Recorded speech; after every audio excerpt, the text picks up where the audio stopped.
Hey everybody, what's going on? And welcome to Guns N' Roses Central, and we've got a ton of Guns N' Roses news today. And the first piece of news we're going to start with is the interview that Steven Adler's mother did with the Wall Street Journal. So there's a video interview with her where she talked about her son's drug use. She talked about some of the highs as well. Not everything in her book is about the negative stuff. And she talked a little bit about some of the good stuff that came, from Steven getting famous and getting with Guns N' Roses. But she did reveal a pretty shocking story in terms of like just how crazy and out of control Steven was when he was actually on drugs. So she talked about, his addiction to prescription pills. And if you guys have been watching the news, you'll know that even where I live and even in the US, there's a huge epidemic with prescription pills and opiates and all that stuff. And his mother kind of shed some light on, what her son was going through. So she basically said that the accountants gave me all the files because he was running out of money, referring to her son because of the drugs, hundreds of thousands of dollars worth of drugs he was buying every year. So the accountants called me up and said, "You'll have to take over because he doesn't have the money anymore to pay us." I said, "Okay." So I go to the office, I pick up the files, and I'm just looking through the files and I see all these prescriptions from the pharmacist. She sees thousands and thousands of dollars. And what she really found kind of weird was that, he'd get the same amount of pills every week, but the actual charges would go up. So one week it would be X dollars and next week it would be 3X dollars or, five times whatever it was the previous week. So his mother called up the pharmacist and said, "I don't understand why 1 week you're charging one thing and 3 weeks later you're charging 4 times as much, 5 times as much. Why?" And the pharmacist told her, "Mrs. Adler, I make up these prescriptions. I can charge anything I want. Do yourself a favor. Don't send us another bill because you'll never get the money." And she also discussed the current status of Guns N' Roses. So the interviewer asked her, how's Steven doing? Is he going to be back on tour with Guns N' Roses? And she said, "I don't know anything about that, to be honest with you, but he enjoyed being with them on tour." So I kind of wonder if his mom actually does know, and maybe just Steven told her don't say anything, or maybe she just doesn't actually know what his status is with Guns N' Roses.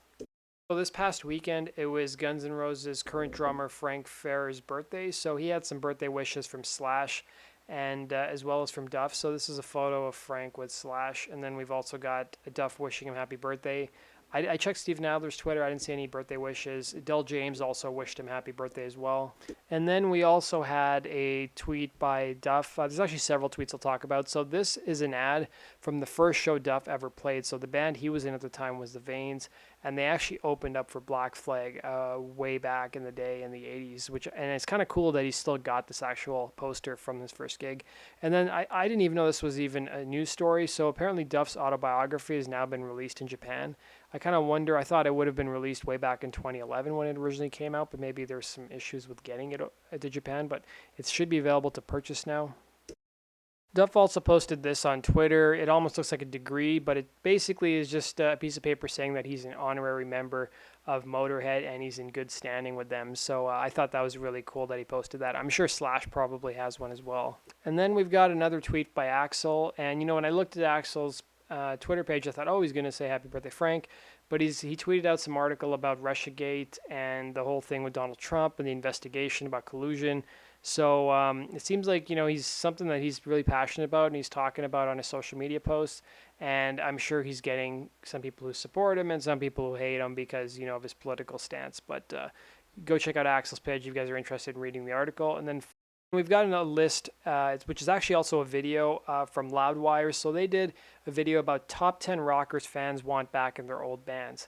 And of course, Guns N' Roses made the list. Both Izzy Stradlin and Steven Adler were number one on the list. It's kind of funny when I read the comments on my YouTube channel. Overwhelming majority of people, I would say, maybe not majority, I should say, that's not really correct. I should say a lot of the comments are all about people wanting Steven back, people saying how much they want Izzy back.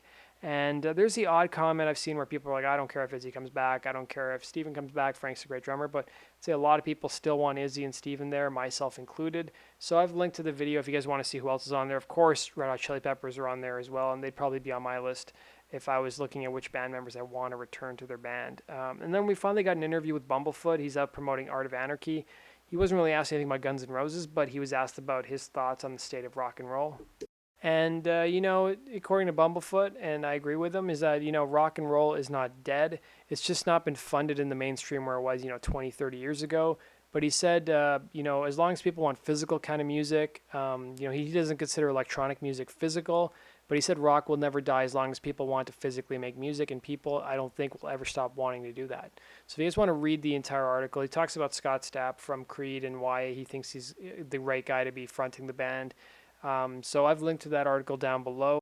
Finally, guys, if you want to have a say in which song I should feature next on my upcoming episode of Guns N' Roses True Story, I've got a poll up on my Twitter feed. So we've got 3 song choices: Shotgun Blues, So Fine, and You Ain't the First. And right now, So Fine is the clear winner. Now, we've still got a couple days before the poll closes, so head on over to my Twitter page. The link is down below, and you can vote on which song you want.